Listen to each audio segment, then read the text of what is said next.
The air within the vaulted nave is thick, with the scent of ancient beeswax and the collective sigh of 1,000 intentions.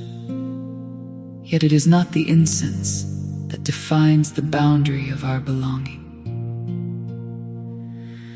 We are a mosaic of fractured vessels held together by a light that refuses to dim, a geometry of mercy, where every line converges upon the wounded heart of the Nazarene.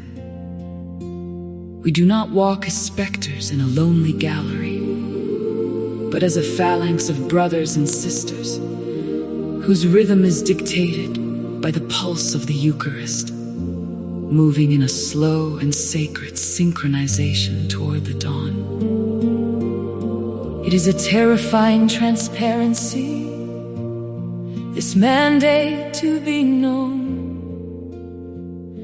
not by the silk of our vestments or the weight of our silver, but by the manner in which we carry the burden of the stranger.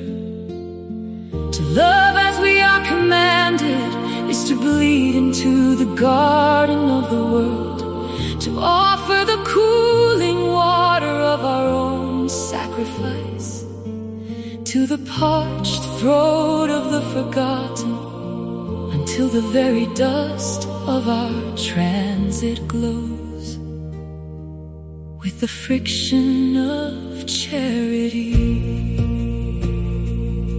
We move as one spirit through the narrow gates of the city, our feet treading a path worn smooth by the persistence of the saints.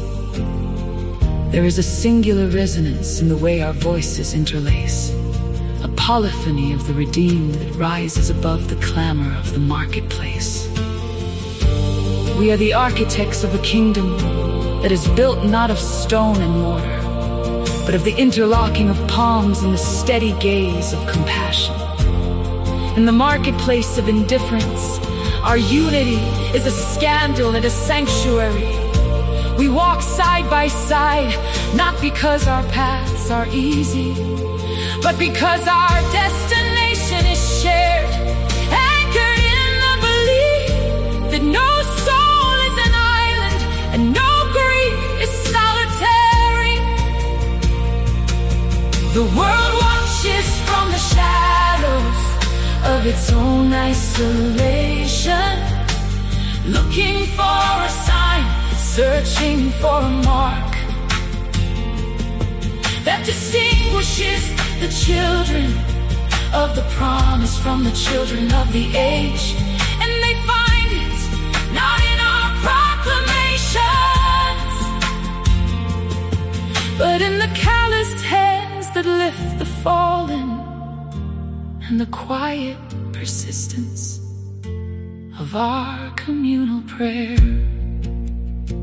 To work side by side is to weave a tapestry where the thread of one's labor is indistinguishable from the thread of another's. We guard each human dignity as if it were a sacred flame flickering in a gale. For we recognize in the face of the broken the reflection of the Creator's own countenance. There is no hierarchy in the crucible of service. The prince and the pauper are bound by the same towel and the same basin. We strive to heal the ruptures of the earth, to mend the tattered edges of justice with the needle of grace. It is a labor of endurance, a long obedience in the same direction, fueled by the knowledge that every act of kindness is a stone laid in the foundation of the eternal city. When we toil, we do not toil for the vanity of monuments, but for the restoration of the divine image in the eyes of the despairing. The choir swells now, a tidal wave of sound that shakes the rafters and settles in the marrow of the bone. It is the sound of a people who have found their center, a resonance that transcends the limits of language and the boundaries of time. We sing of the Father, the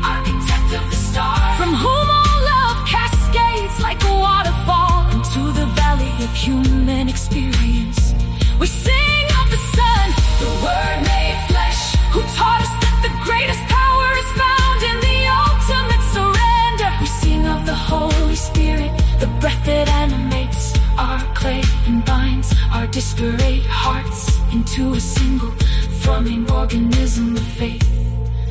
This doxology is the seal upon our mission, the final breath of a hymn that never truly ends.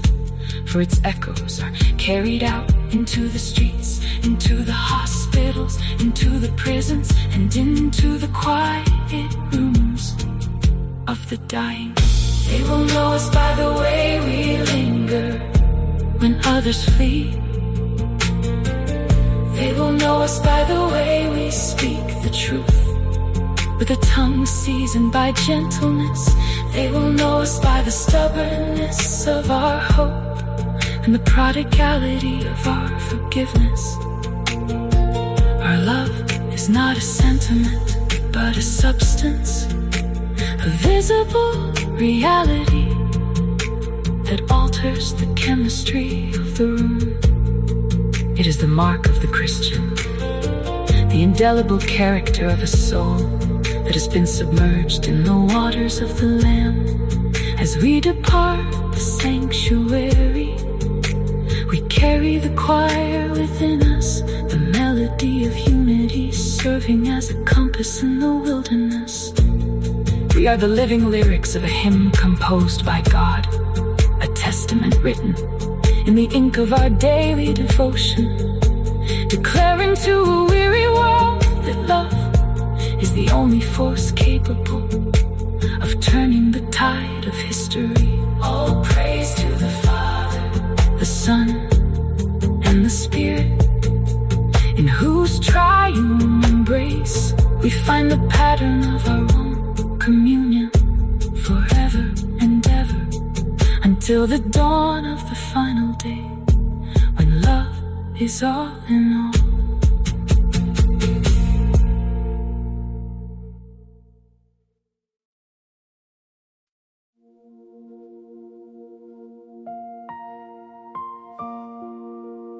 The great pipes groan with the weight of ancient stone, inhaling the dust of centuries to exhale the breath of the living word.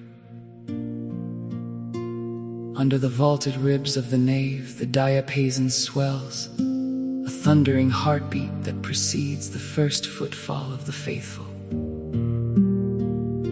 It is the melody of Bunison, a tune forged in the mist of the Hebrides, rising now like a slow-burning sun over the granite altar.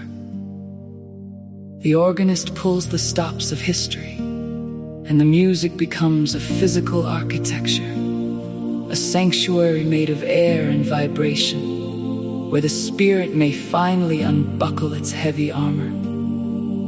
Here, the silence is not an absence, but a preparation, a clearing of the inner thicket, so that the word may walk among the trees of our thoughts.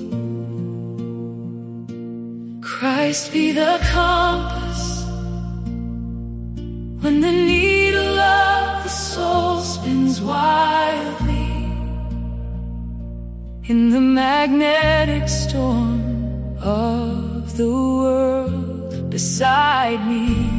He is the unyielding wall of diamond that deflects the arrows of the noonday devil before me. He is the pillar of cloud that makes a path through the trackless desert of the mundane. The choir begins its ascent, their voices weaving a tapestry of polyphonic certainty, layering the air with the scent of frankincense and the texture of worn velvet. Each syllable of the lorica is a stitch in a celestial breastplate, binding the heart to the heart of the Trinity. There is no space where he is not, for the music proves that even the gaps between the notes are filled with his intentional grace. In the mouth of the stranger, Christ is the sudden warmth of an unexpected welcome. In the eye of the friend, he is the light that does not flicker when the shadows grow long. The hymn moves with a pastoral rhythm, a gentle swaying of wheat in a sanctified wind, yet it carries the weight of a mountain. To sing Bunessan is to acknowledge the morning of the world, the primal moment when the Creator first hummed the universe into being. The choir's unison is a declaration of singular purpose, a gathered strength that says, we are not orphans of the stars, but children of a Father who walks the dusty roads of our daily failures. Beneath the soles of my feet, Christ is the bedrock that does not crumble when the floods of sorrow rise to the chin. Above me, He is the vaulted sky, the limit of my ambition and the floor of my ultimate hope. The organ's pedal tones vibrate in the marrow of the bone, reminding the flesh that it was made from the red clay of the earth and destined for the golden light of the resurrection. There is a sacred geometry in this protection. It is a circle that excludes nothing but fear, a boundary that marks the soul as the sovereign territory of the King. The melody repeats, circling the altar of the mind, refining the will until the self is but a transparent window for the eternal light to pass through. As the final stanza gathers its breath, the choir expands into a glorious dissonance that resolves into a peace passing all understanding. Christ be in my sleeping, Christ be in my waking, the constant rhythm of a heart that has found its home. The last chord of the organ does not truly end. It merely retreats into the stones of the cathedral, a latent dissonance that will hum within the silence of the week to come. The lyrics remain etched upon the inner eyelid, a vision of a Savior who is both the shield on the arm and the path under the feet. When the doors swing open to the glare of the streets, we carry the Bunessan dawn within us, a secret armor of song that no clamor of the city can ever truly pierce.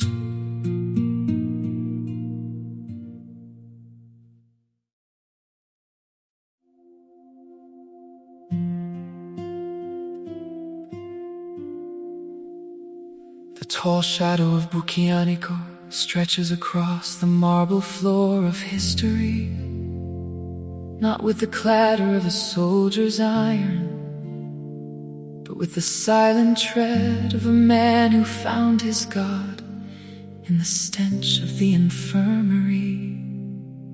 You, who once threw the dice against the world's hollow promises, found at last the only wager worth the soul, the desperate gamble of love given to the dying. There was a wound upon your own limb that would not close, a reminder of the fragility of the clay we inhabit, yet it became the wellspring of a mercy that knew no bottom. You turned away from the vanity of the sword to embrace the broken rib, the labored breath, and the fevered brow of those whom the world had cast into the gutters of neglect. In the echoing halls of San Giacomo, where the air was thick with the scent of unwashed pain and the salt of tears, You did not see a beggar's rags or a leper's sores. You saw the King of Glory crowned in thorns, waiting for a cup of water and a hand to hold in the gathering dark. The red cross upon your breast was not a badge of war, but a herald of the blood that heals, a crimson geometry of hope stitched into the very fabric of service. You taught us that the hands of the nurse are the hands of the priest, and the bed of the sick is an altar, where the sacrifice of patience is offered up in the incense of endurance. Your heart grew larger than the chest that held it, a cathedral of compassion, where every groan of the suffering was met with a litany of comfort. You did not flinch from the contagion's breath or the rod of the flesh, for you knew that the spirit is refined in the furnace of affliction, and that the greatest miracle is not the walking of the lame, but the love that stays when everyone else has fled. Through the long nights of the plague, when the city was a sepulcher and the living envied the dead, you were the lamp that did not flicker, the voice that whispered of a kingdom where there is no more mourning, and where every tear is wiped away by the finger of the Father. Give us your eyes, Camillus, to see the hidden dignity in the pale face of the impoverished and the trembling limbs of the aged. Let us understand that to serve the poor is to touch the very side of Christ, to feel the warmth of His presence in the cold rooms of the destitute. You were the giant of charity, stooping low to wash the feet of the forgotten, showing us that true greatness is found in the bending of the knee and the softening of the heart. The world measures power in gold and conquest, but you measured it in the weight of a body lifted from the dust, in the softness of the lint applied to a bleeding gash, and in the silence of a prayer offered for a soul on the threshold of eternity. Your legacy is not written in stone, but in the living tissues of those who care for the broken in every hospital ward, where the light of mercy breaks through the clouds of despair. May we carry the same flame that burned in your chest, a fire that does not consume, but purifies, turning our selfish desires into a harvest of holy labor. In the quiet moments of the sick room, when the world feels distant and the shadows grow long, let your spirit remind us that we are never more like God than when we are serving the least of His children. You are the patron of the last hour, the friend of the final breath, the one who stands at the gate between this life and the next to ensure that no one crosses alone. Let our lives be a devotional song, a melody of mercy played on the strings of our daily deeds, echoing the rhythm of your own tireless devotion to the sick and the poor, until we too are gathered into that light where the physician is the great healer and every wound is a star. Teach us the liturgy of the linen and the basin, the sacred architecture of a gentle touch, and the theology of a whispered word. In the midst of our modern speed, grant us the slowness of your deliberate care, the patience to wait with the restless, and the strength to carry carry the burdens of the weak. For in the face of the sufferer, we find the true mirror of our own humanity. And in the service of the poor, we find the only path that leads surely to the heart of the divine. Saint Camillus, servant of the hidden Christ, may your red cross be the compass that guides us through the storms of indifference to the quiet harbor of eternal love.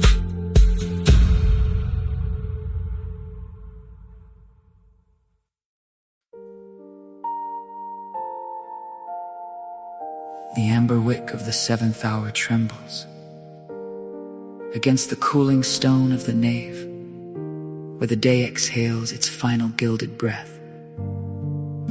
We stand in the gathering gloaming, not as masters of the morning, but as stewards of the twilight, carrying the residue of the week's dust upon our sandals, and the weight of our brother's silence within our own throats. There is a specific gravity to this Sunday evening, a density of spirit that Richard and Betty once captured in the simplicity of a wooden flute and a heart laid bare. It is the geometry of the basin and the towel, the architecture of the bended knee that defines our gathering here beneath the vaulted shadows. We are a tapestry of calloused palms and weary eyes, woven together by the singular thread of a promise that we shall not walk the jagged path of the world in isolation. The air is thick with the scent of extinguished beeswax and the lingering echo of the Gloria. Yet here in the quietude of the 7 p.m. choir, the music becomes a living sinew, a ligament of grace that binds the broken to the whole. To be the servant is to relinquish the ivory tower of the self and discern into the fertile valley of the other. It is to recognize that the Christ light we carry is not a torch for our own illumination, but a lantern held steady for the one whose oil has run dry in the thickets of despair. We look across the pews and see not strangers, but reflections of a shared fragility, a communion of pilgrims whose only map is the cadence of a common heartbeat. The harmony we seek is not found in the perfection of the note, but in the vulnerability of the breath, the way a soprano's plea nests within the baritone's resolve. We are learning the difficult vernacular of the foot washer, the syntax of the one who stands behind the burden of a friend to push when the incline becomes too steep. In this sacred space, the boundaries of the ego dissolve like incense in the rafters, leaving only the raw essence of a people who have decided that to lead is to follow, and to possess is to give away. Listen to the subterranean resonance of the wood, the way the benches groan under the weight of 100 different sorrows and 1,000 whispered hopes. The gilded melody is of sighing timber, spanning the chasm between the divine and the mundane, reminding us that the highest liturgy is found in the lowest service. We sing not to the rafters, but to the person beside us, our voices interlocking like the fingers of a desperate prayer. It is an evening of profound surrender, where the frantic noise of the commercial week is silenced by the rhythmic peace of the servant's path. We are the guardians of each other's shadows, the keepers of the flame in the windswept canyon of the soul. When one of us stumbles on the flint of bitterness, the choir does not stop. It merely softens, creating a hollow of sound where the fallen might rest, until the strength to rise returns to their limbs as the moon ascends to claim the zenith of the dark. Our gathering becomes a sanctuary of the submissive will.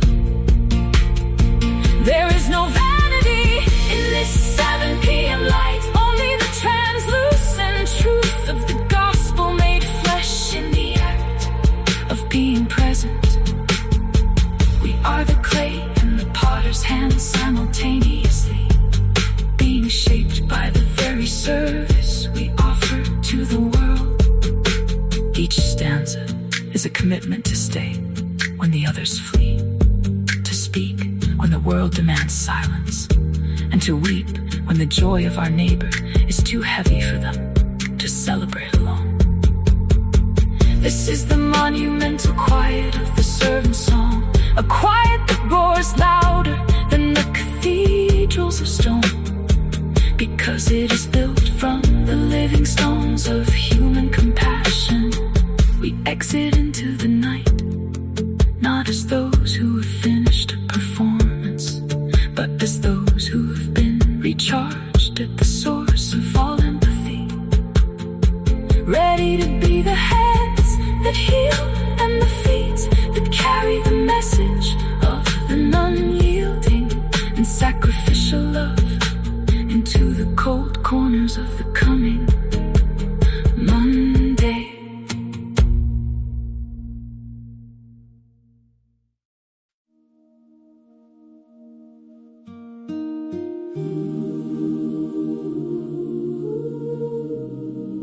The stone does not merely roll. It unlearns the very physics of gravity, surrendering its ancient burden to the percussion of a heartbeat that was never meant to remain stilled.